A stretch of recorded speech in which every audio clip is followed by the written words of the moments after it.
É com alegria que nós temos a oportunidade de mais uma vez estarmos juntos nessa noite conversando através do canal da nossa querida FEAC.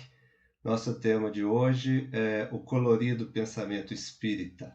Meu nome é Li Matos, sou trabalhador da FEAC e colaborador em outras instituições espíritas.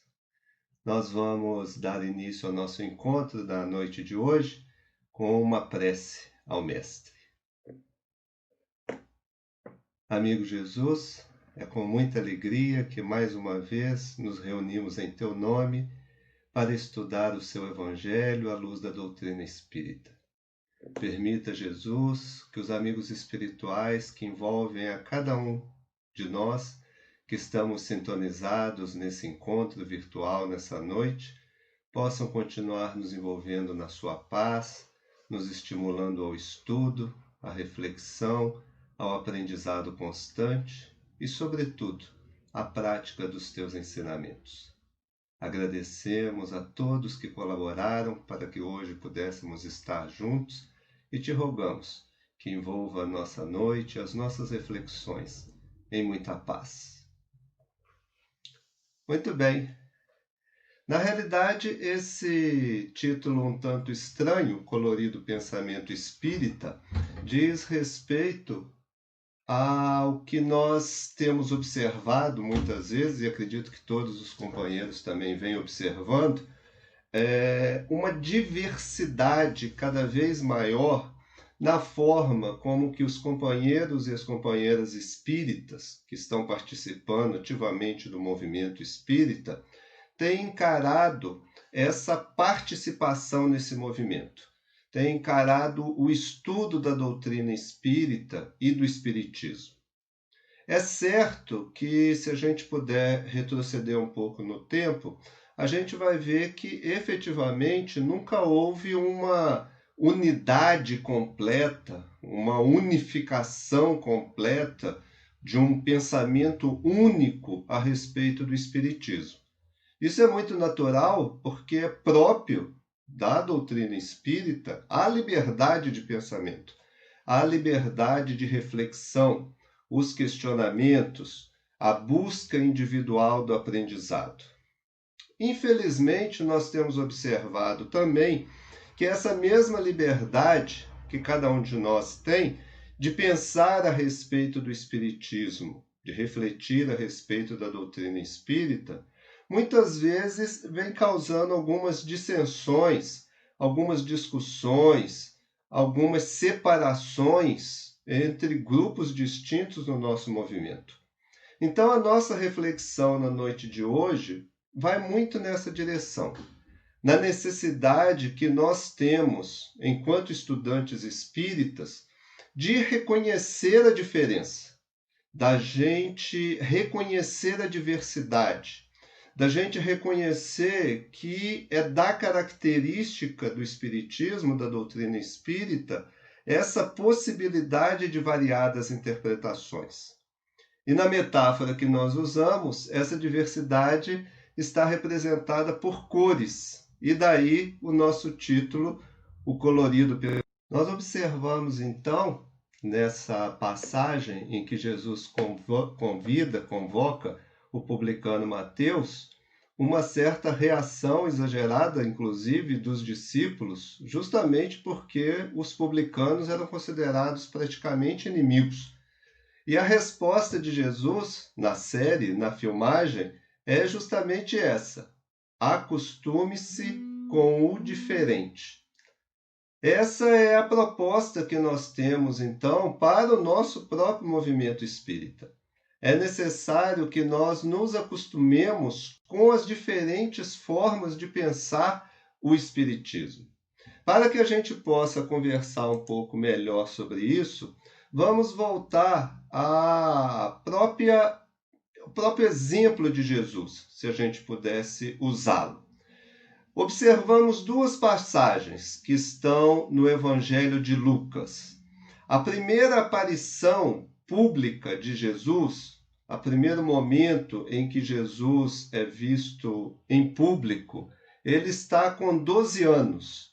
Numa das festas realizadas pelos judeus na Páscoa, a sua família vai a Jerusalém e Jesus, afastando-se da família, acaba sendo tomado por perdido. Quando é encontrado, eles vão encontrá-lo justamente 3 dias depois, segundo a narrativa de Lucas, vão encontrá-lo justamente no templo, sentado entre os doutores da lei, entre os sábios, entre aqueles que detinham o conhecimento da lei judaica, a ouvi-los e a fazê-los perguntas, segundo a narrativa de Lucas. Então, com 12 anos de idade, atingindo a idade adulta para os judeus naquela época, a primeira narrativa pública de Jesus é entre os doutores, os intelectuais, os religiosos da época. No mesmo Evangelho de Lucas, seu último momento encarnado na narrativa evangélica é na crucificação, no Calvário. E no Calvário, capítulo 23 de Lucas, a gente encontra: e crucificaram também os malfeitores, um à direita e outro à esquerda. Então, enquanto a primeira narrativa mostra Jesus entre sábios do seu tempo, entre os doutores da lei, a última narrativa, a última aparição de Jesus, mostra ele entre ladrões, entre malfeitores, como um símbolo do que foi o seu ensinamento ao longo de toda a sua vida pública, de que foi um ensinamento voltado ao espírito, independente da posição material, social, em que aquele espírito se apresentava naquela encarnação específica. Esse tratamento igualitário, essa certa isonomia, se a gente pudesse dizer assim, de Jesus em relação às diferenças, é um exemplo que todos nós ainda estamos aprendendo a seguir. A maioria de nós ainda tem muita dificuldade em lidar com a diferença, em lidar com o diferente. E isso tem basicamente 2 grandes motivos. Há um motivo que é quase que atávico, que é quase fruto do processo anímico, de evolução anímica, que nós sofremos ao longo do nosso crescimento como espíritos. Se nós voltamos aos tempos praticamente pré-históricos, nós vamos ver que o diferente era sempre tomado como inimigo. O diferente, o povo diferente, a situação diferente, um animal diferente, uma situação qualquer que representasse uma diferença em relação ao cotidiano, era quase sempre uma representação de algo perigoso, algo que precisava ser evitado ou algo que precisava ser combatido. Com o passar dos milênios, conforme nós fomos adquirindo mais consciência e tomando mais consciência, na realidade, esse instinto de conservação, esse instinto de defesa contra aquele que era diferente, contra aquilo que era diferente, acabou se consolidando. E na nossa formação social, cultural, ao longo desses milênios, aquele que tinha um pensamento diferente, que era de um povo diferente, que era de uma natureza diferente, que tinha pensamentos diferentes, era quase sempre tido como um inimigo. Hoje nós estamos aí no século XXI, mas continuamos observando que essa perspectiva em relação ao diferente continua existindo. De certa forma, a gente pode dizer que essa nossa dificuldade em lidar com a diferença tem como parte das suas causas o nosso próprio orgulho. A nossa dificuldade em reconhecer no outro um igual, em reconhecer no outro um semelhante, que faz com que muitas vezes nós desenvolvamos preconceitos, desenvolvamos injúrias, desenvolvamos calúnias quando não mesmo uma certa agressividade em relação àquele que não é como nós, que não pensa como nós, que não concorda com aquilo que nós concordamos. Nós, não é difícil a gente ver, nós observamos com facilidade que a mensagem de Jesus vai exatamente contra essa postura. Não só os seus ensinamentos, as suas palavras, mas as suas atitudes foram sempre no sentido de demonstrar que os outros são como nós. É nesse sentido que nós precisamos desenvolver esse esforço cada vez mais, em entender a diferença. Não se trata de você, de nós, nos tornarmos iguais aos outros. Não se trata de nós abdicarmos da nossa individualidade, do nosso pensamento, da nossa forma de ver a vida ou de ver as situações, mas entender que existem outras formas de ver as mesmas situações. Essa necessidade de aprendizado com aquele que não é igual, com aquele que não pensa igual, com aquele que tem opiniões diferentes, que é de outro país, outra nacionalidade, outra cor de pele, outra posição social, outro nível de conhecimento intelectual, é um exercício urgente, poderíamos dizer, para todos nós. Nós podemos verificar que, na realidade, quando nós trazemos isso para o movimento espírita, essa diversidade, conforme dissemos antes, o tema não é novo. No Livro dos Médiuns, na primeira parte, já no item 31, Kardec já fazia uma análise, ainda que muito rápida, dos espíritas do seu tempo, lembrando que nesse período o movimento espírita estava no seu início, nos seus primórdios, né?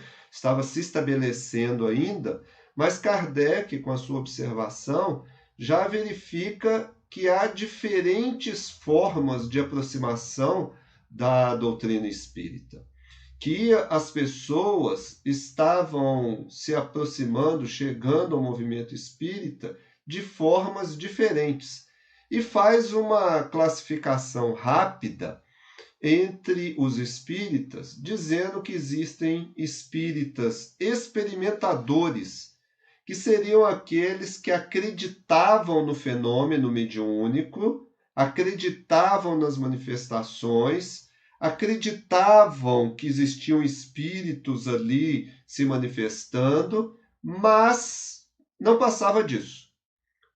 Aqueles fenômenos mediúnicos eram curiosos, eram dignos de observação, eram dignos de um estudo, mas não passava muito desse limite. Era mais uma ciência de experimentação. Por outro lado, existiam espíritas que ele denominou de espíritas imperfeitos, aqueles que compreendiam a parte filosófica do espiritismo, aqueles que admiravam a moral proposta pelos espíritos, a moral que derivava dessa filosofia, derivada da mensagem que os espíritos traziam, mas apesar dessa admiração, eles não praticavam essa moral. Era como se o espiritismo fosse algo muito interessante, muito bonito, mas não alterava o seu modo de ser, não alterava o seu cotidiano, não alterava os seus hábitos, os seus comportamentos. Kardec vai denominá-los de espíritas imperfeitos. Por outro lado, existiam espíritas exaltados. Espíritas exaltados são aqueles que estavam tão entusiasmados com os fenômenos mediúnicos, com os fenômenos espirituais, que muitas vezes acreditavam em tudo. Acreditavam em todos os espíritos, em todos os fenômenos, com uma crença, Kardec vai dizer, quase que infantil em relação ao mundo invisível. Não havia por parte desses espíritas exaltados esse caráter do raciocínio, da análise, da observação mais criteriosa dos fenômenos. Eles tendiam a uma crença, se a gente pudesse dizer, quase cega nos fenômenos espirituais. E, por fim, Kardec vai falar dos espíritas que ele denominou espíritas cristãos, que são aqueles que observavam fenômeno, entendiam o fenômeno, mas ao mesmo tempo compreendiam a filosofia espírita, compreendiam a moral derivada dessa filosofia espírita e modificavam seu comportamento, modificavam a sua forma de proceder, faziam do bem agora a sua meta, desejavam vencer as suas más inclinações, os seus vícios, as suas imperfeições morais. Kardec vai dar a esses esse título de espíritas cristãos. Como nossa conversa é sobre o movimento espírita, sobre nós enquanto espíritas, nós vamos nos ater a essa última classificação, aos espíritas cristãos. Falamos para aqueles de nós que efetivamente estamos estudando a doutrina espírita, buscando compreendê-la, compreender a moral que ela explica a partir dos ensinamentos de Jesus, e estamos buscando, dentro das nossas limitações e dificuldades, vivenciar essa moral.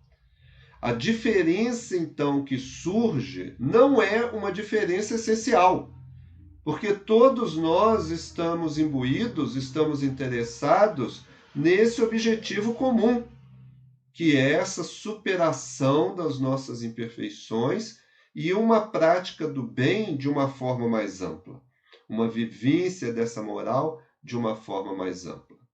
Mas, conforme estamos dizendo desde o início, nós ainda encontramos essas diversidades. De que forma?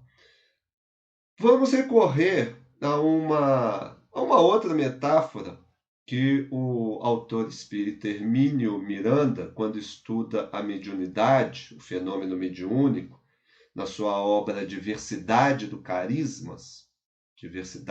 Carismas, ele vai apresentar para a gente de uma forma muito didática, ainda que simplificada, como se dava o processo, como se dá o processo da comunicação mediúnica. Ele é como se a gente dissesse, por exemplo, dada uma transmissão, uma comunicação mediúnica, que nós temos uma fonte, que é a fonte espiritual. É o espírito que está se comunicando, o espírito que está buscando transmitir as suas ideias. E nós temos o médium, o intermediário, o meio através do qual essa mensagem, essa comunicação vai se dar. Vai explicar o Hermínio Miranda, nessa ideia do colorido anímico que o médium dá à comunicação, que na realidade a mensagem que é transmitida é na realidade um somatório, uma mistura entre a mensagem original do espírito e aquela contribuição consciente ou inconsciente que o médium dá àquela mensagem. Por isso o termo colorido anímico. É como se, numa ilustração, a mensagem original fosse amarelo, o pensamento do médium, as suas vivências, o seu conhecimento, a sua bagagem espiritual representasse o azul e o conteúdo da mensagem saísse verde, a mistura das duas cores. Então, a mensagem transmitida numa comunicação mediúnica, seja na psicografia, seja na psicofonia, vai trazer sempre, de uma forma mais patente ou mais sutil, informações sobre o próprio médium, condições associadas ao próprio médium. É nesse sentido que ele fala do colorido anímico na comunicação mediúnica. Nós podemos estender essa ideia torná-la de uma forma mais ampla para qualquer processo de aprendizado nosso. Quando nós lemos um livro doutrinário, um livro de estudo, nós, na realidade, estamos lendo a mensagem e, a partir do momento em que a gente raciocina sobre ela, por um processo automático, nós estamos colorindo aquela mensagem com a nossa própria bagagem. De tal forma que a interpretação que nós damos àquela mensagem, àquele estudo, traz o conteúdo original do autor, seja o espírito, seja o encarnado, mas traz acrescido a nossa própria bagagem. De tal forma que, se nós, cada um de nós, que lemos o mesmo livro, o mesmo texto, a mesma mensagem, fôssemos transmitir essa ideia para outra pessoa, certamente essa mensagem que nós transmitiríamos não seria idêntica àquela que nós lemos e refletimos sobre ela. Se nós trouxermos isso para a doutrina espírita, também numa figura, numa metáfora, é como se nossos estudos da doutrina espírita, as obras da doutrina espírita, tanto as obras básicas quanto as obras subsidiárias, elas fossem uma luz branca que entra num prisma e, entrando num prisma, se divide em luz de diversas cores. Nessa metáfora, o que nós queremos dizer é que a leitura de uma obra espírita, de uma questão do Livro dos Espíritos, de um texto da Gênese ou de uma página do Leon Denis, vai ser recebida por cada um de nós num colorido diferente, a depender da nossa própria individualidade. Se a gente fosse colocar no sentido das cores, a gente poderia perguntar assim: que cor você vê? Colocamos ali uma faixazinha com 10 cores diferentes. Como a representar 10 possíveis maneiras de ver o mesmo texto, a mesma mensagem, a mesma obra. É como se cada uma dessas cores estivesse associada à nossa percepção intelectual, cognitiva, emocional, sentimental em relação ao texto.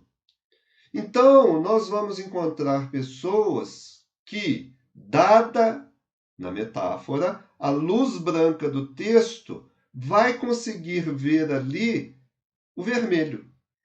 E muitas vezes não vai perceber as outras interpretações, as outras nuances, as outras cores.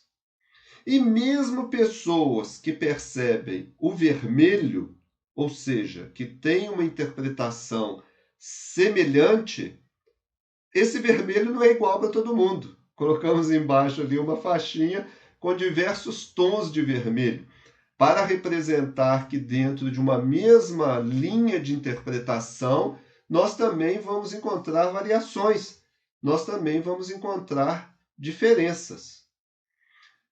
É a nossa tentativa de explicar, de uma maneira metafórica e colorida, a nossa necessidade de entender, talvez de uma vez por todas, que a leitura que cada um de nós faz das obras espíritas, no fundo, está carregada do nosso colorido anímico.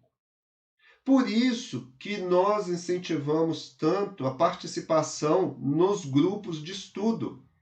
Porque nos grupos de estudo, cada pessoa lendo o mesmo texto vai ver uma cor diferente, vai ver uma nuance diferente. E na discussão, na troca de ideias, no debate em relação a essas interpretações, nós nos enriquecemos. Ao invés da diferença de interpretação servir para dissensões, para separações, ela deveria servir para uma integração, para que nós, reconhecendo as nossas limitações interpretativas, reconhecendo as nossas dificuldades pessoais em entender completamente um texto tão rico como são os textos da doutrina espírita, pudéssemos contar com a colaboração dos amigos e das amigas nos nossos grupos para ver aquilo que a gente não tinha visto antes. Vocês percebam que é uma ideia muito singela, uma ideia muito simples e muito batida, mas que nós, observando as discussões, os textos publicados, as matérias do movimento espírita e muitas vezes até mesmo os grupos dentro das casas espíritas, nós observamos que muitas vezes as diferenças, estamos sendo repetitivos, mas intencionalmente, as diferenças têm servido muito mais como mecanismo de afastamento do que de aproximação. Para que a gente possa ilustrar mais especificamente o que estamos querendo dizer, nós separamos 10 interpretações possíveis que nós encontramos entre variados companheiros e companheiras espíritas. Nós vamos passar rapidamente, porque nosso tempo é limitado, mas esperamos dar a ideia, pelo menos, do que nós estamos querendo dizer. Ao longo da nossa fala e da nossa exposição, você que está nos ouvindo pode ir pensando assim, onde que eu me encaixo melhor? Qual é a minha forma de ver? Preponderante, porque muitos de nós vamos nos encaixar em vários aspectos. Quando eu leio um texto espírita, o que eu estou buscando? O que eu estou vendo? O que ressalta para mim daquele texto? Vamos apresentar rapidamente essas 10 perspectivas, na esperança, uma esperança que talvez seja utópica, de mostrar que os indivíduos que somos nós no movimento espírita temos contribuições diferentes a dar segundo a nossa perspectiva.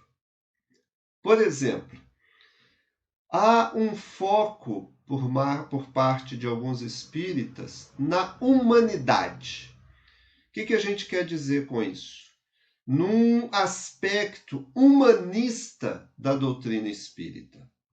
O foco desses companheiros e dessas companheiras está no ser humano. O ser humano é encarado como alma, ou seja, um espírito encarnado. Nas conversas, nos textos, nos artigos de companheiros que têm essa visão, nós vamos ver que é ressaltado a condição humana, a dignidade humana, as vivências cotidianas nossas enquanto encarnados, as dores pelas quais nós passamos. Interessa o mundo vivido aqui e agora. Eles reconhecem a lei de causa e efeito. Óbvio, compreendem o mecanismo de ação e reação, mas estão mais focados na realidade presente, em como o espiritismo pode ser vivenciado aqui e agora por seres humanos que estão na condição humana. Outros companheiros têm uma visão mais idealista da doutrina espírita. Para esses amigos e amigas, o foco está nas ideias. O foco está no ideal. O espírito é visto como um ser que possui potências divinas a serem desenvolvidas através do processo evolutivo ao longo dos séculos e séculos, das suas várias experiências. Para esses amigos, muitas vezes mais focados nos aspectos filosóficos da doutrina espírita, interessam conceitos como o que é o bem, que é o mal, o que é a beleza, o que é a justiça, o que é o amor, o que é a vontade, o que é a verdade. Interessam, nesse foco, a vivência desses conceitos. Como é possível realizar esses conceitos, que são relativamente abstratos, na nossa vida cotidiana? O foco, então, está no ideal. Se os primeiros poderiam ser chamados de espíritas humanistas, nós talvez pudéssemos chamar estes de espíritos idealistas. Por outro lado, existem companheiros e companheiras que estão interessados no aspecto mais psicológico da doutrina espírita. Estão interessados em investigar o psiquismo. O espírito é visto como uma individualidade, um indivíduo que está em desenvolvimento, como um eu, como ego, self, algo que existe em nós que está em pleno desenvolvimento. Para companheiros que têm esse foco, interessam questões como, por exemplo, o processo de autoconhecimento. Interessam questões relacionadas à consciência, à mente, o pensamento, os sentimentos, as emoções, como viver, como esse eu vai viver no mundo. Interessam as relações consigo mesmo, com os outros, com Deus, sob um ponto de vista psicológico. Então, o foco para companheiros e companheiras que têm essa visão mais psicológica da doutrina espírita está relacionado a essa individualidade. Por outro lado, e tem surgido de uma forma mais patente no movimento espírita, companheiros e companheiras que estão mais focados nas questões sociais. Para esses, o espírito não é uma entidade do outro mundo e tal. O espírito é um ser humano vivendo numa comunidade, vivendo numa sociedade. Interessam a esses companheiros discutir as relações sociais, discutir o papel de cada um de nós, como espíritos, como membros dessa sociedade. Interessa, então, essas relações sociais, as conquistas e os movimentos coletivos, o exercício político, no seu sentido mais amplo, os processos de ação social que o movimento espírita deveria fazer, interessa uma atuação mais ostensiva no mundo físico, no mundo social, no mundo em que nós estamos vivendo. Nós observamos, então, uma certa diferença, até agora, conforme estamos vendo, espero, que esteja claro, uma diferença na forma de interpretar as propostas da doutrina espírita. Além dessa questão social, vamos encontrar companheiros que estão muito mais preocupados e focados no conhecimento. O foco aqui é na inteligência. O espírito é visto como uma inteligência em desenvolvimento. É o ser inteligente da criação. Para essa maneira de ver o espiritismo, viver é conhecer, viver é aprender. E aí vão estes amigos e amigas se interessarem muito mais pelos processos cognitivos, mentais, pela abordagem científica da doutrina espírita, pela relação do espiritismo com as várias áreas do conhecimento humano, pela criação de modelos que possam nos ajudar a entender a realidade espiritual. Então, o foco está muito mais no intelecto, no desenvolvimento intelectual a partir dos textos e do conhecimento espírita. Por outro lado, vamos encontrar inúmeros amigos e amigas que têm uma visão mais mística, no sentido amplo desse termo, da doutrina espírita. Para esses, o espírito é uma entidade cósmica. O foco para os espíritas que pensam nessa direção está no transcendente. É ver o espírito como um ser integrado à criação como um todo. Nesse sentido, esses companheiros e essas companheiras espíritas têm um interesse maior pelas questões religiosas, espirituais, estão mais ligados à religiosidade, à espiritualidade. Gostam mais de pensar e discutir sobre Deus, sobre o processo de sublimação espiritual, sobre as questões sagradas. Dão um foco muito grande nas questões das revelações espirituais, das escalas espirituais, da hierarquia espiritual. Estão muitas vezes focados no que está acima do humano, no sentido do espírito como parte desse universo como um todo. Observemos que é um outro ponto de vista. Em outro sentido, há espíritas mais interessados na questão material. Não é no sentido do materialismo, obviamente, porque não faz nenhum sentido um espírita materialista. Quando nós dissemos focados nas questões mais materiais, é porque as pessoas, os estudantes espíritas que têm mais essa visão, estão mais interessados em ver o espírito, encarnado principalmente, integrado à natureza como um todo, integrado ao mundo físico.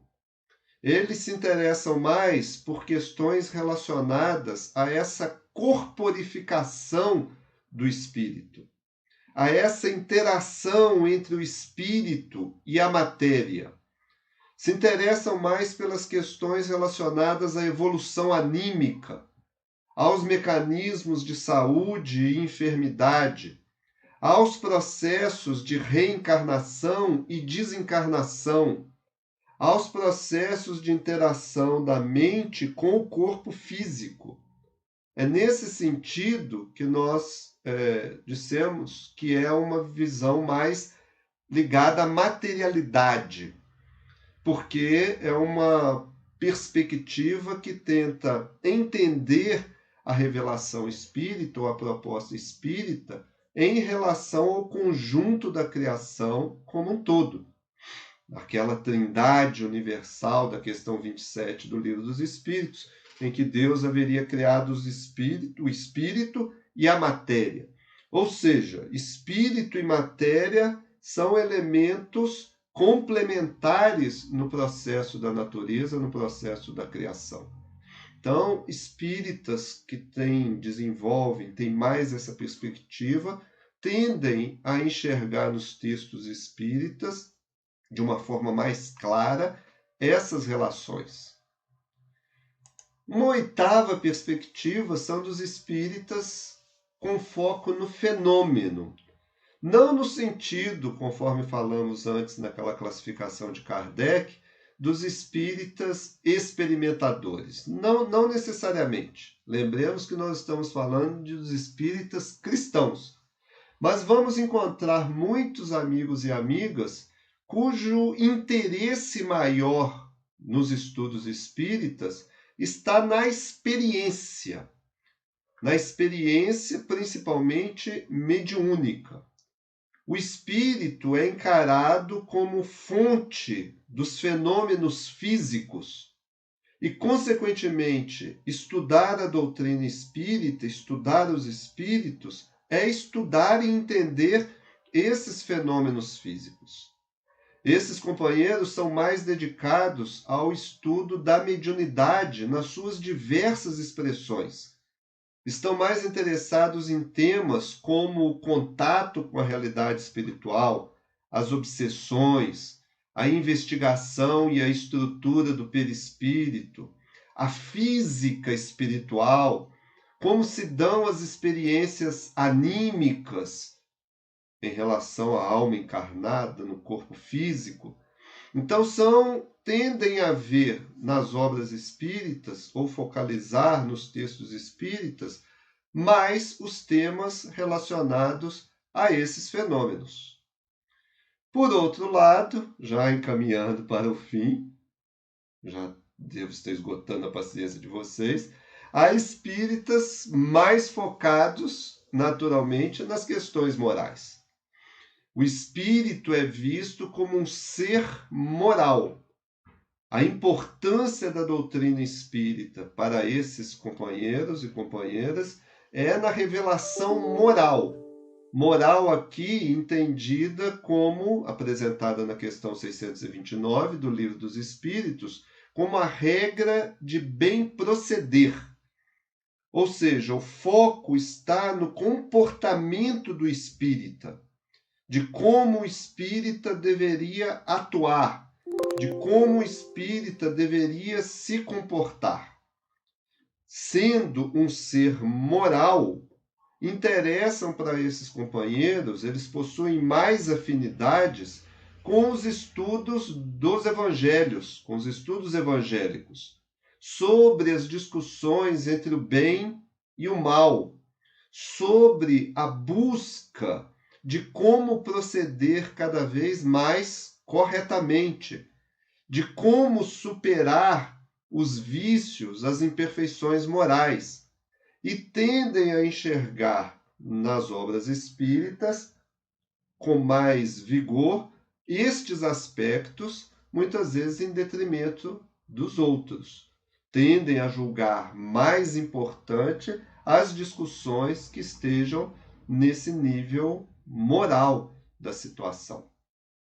E por fim, finalmente, para todos nós, por fim, há aqueles companheiros cujo foco maior está na própria doutrina espírita. Estão mais interessados no sistema doutrinário do espiritismo. Para muitos desses amigos e amigas, o espírito é algo a ser estudado. E o espiritismo é a ciência que estuda o espírito. O espírito, então, é visto como uma criação divina, imerso num processo evolutivo, mas interessam para esses companheiros os estudos das obras doutrinárias. Interessam manter uma certa delimitação do que é e o que não é espiritismo. Interessa a criação de definições que sejam acessíveis às outras pessoas. Interessam os processos de divulgação das ideias e princípios espíritas. Interessa deixar claro que o espiritismo não se confunde com esta ou aquela outra filosofia, com esta ou aquela outra religião. Para esses amigos e amigas, a questão doutrinária é fundamental. E entender, estudar o espiritismo é entender e estudar a doutrina. Delimitar a doutrina em relação a outros conhecimentos que os homens, que a humanidade já adquiriu. Observe, então, não sei se nesse ponto está claro, que são perspectivas muito próximas, porque todos nós estamos estudando o espiritismo, mas ao mesmo tempo distantes, diferentes, em alguns pontos até mesmo divergentes. Não dá para a gente pensar que uma é mais importante do que a outra. Não dá para a gente imaginar que nós vamos estudar Espiritismo agora seguindo apenas uma dessas ideias ou uma dessas perspectivas. A doutrina é aquela luz branca que, passada pelo prisma individual de cada um, gera essas cores tão diferentes. Entender as diferenças de pensamento que existem entre nós, estudantes da doutrina espírita, pode, e é a nossa esperança que vá, nos tornar mais compreensivos, mais fraternos, mais conscientes e mais humildes, tanto nos nossos estudos espíritas, quanto na convivência com aqueles que estão, da mesma forma que nós estamos, aprendendo, estudando. Entender que a nossa perspectiva não é a única, não é a mais importante, não é a única forma de ver, de perceber e de entender as propostas espíritas, é algo fundamental. Num pequeno resumo do que a gente apresentou nesses slides anteriores, a gente poderia dizer que o pensamento espírita, então, tem essas diversas cores e que nós, individualmente, cada um de nós, vai gostar, se afinizar, se aproximar, compreender melhor a doutrina espírita segundo uma dessas cores. Seja com uma visão mais humana ou humanista, seja uma visão mais idealista, seja uma visão mais psicológica, seja uma visão mais social, seja uma visão mais cognitiva, seja uma visão mais mística, religiosa, seja uma visão mais ligada à materialidade, seja uma visão relacionada aos fenômenos espirituais, seja no enfoque moral evangélico, seja no sistema doutrinário, essas coisas se juntam para formar a riqueza da doutrina que nós estudamos e esposamos. Precisamos refletir sobre isso. Precisamos, no processo de conhecimento de nós mesmos, observarmos o que nos atrai mais e entender quando no grupo de estudo, quando numa palestra, quando num livro o autor estiver focando numa outra perspectiva, que nós possamos observá-la como enriquecimento e não como algo que é diferente e que eu não entendo o que ele está dizendo. Então, meus amigos, para nós encerrarmos, nossa expectativa no estudo de hoje em apresentar essas ideias, ainda que de uma maneira muito breve, muito rápida, né? É mostrar essas possibilidades que nós temos de pensar e repensar a doutrina espírita de variadas formas, de compreender que nas nossas atividades no movimento espírita, dentro da nossa casa espírita, dentro dos nossos grupos de estudo, dentro dos nossos grupos mediúnicos, dentro das atividades de promoção social em que nós estejamos participando, cada amigo, cada amiga vai ter uma perspectiva diferente. A possibilidade de um diálogo fraterno, amigo, que busque integração, uma discussão saudável, é algo que todos nós devemos buscar. Nós, então, agradecemos a atenção daqueles que nos acompanharam até agora. Vamos encerrar o nosso estudo, então, agradecendo a todos e buscando, através da prece, agradecer mais uma vez ao Mestre que tem nos possibilitado tantas oportunidades. Amigo Jesus, é com alegria que mais uma vez voltamos o pensamento a Ti, no encerramento desse breve encontro na noite de hoje, em que pudemos conversar sobre os seus ensinamentos, sobre a doutrina espírita, sobre as oportunidades que estamos tendo nessa encarnação de Te conhecer melhor, de aprender mais e de colocar em prática aquilo que já sabemos.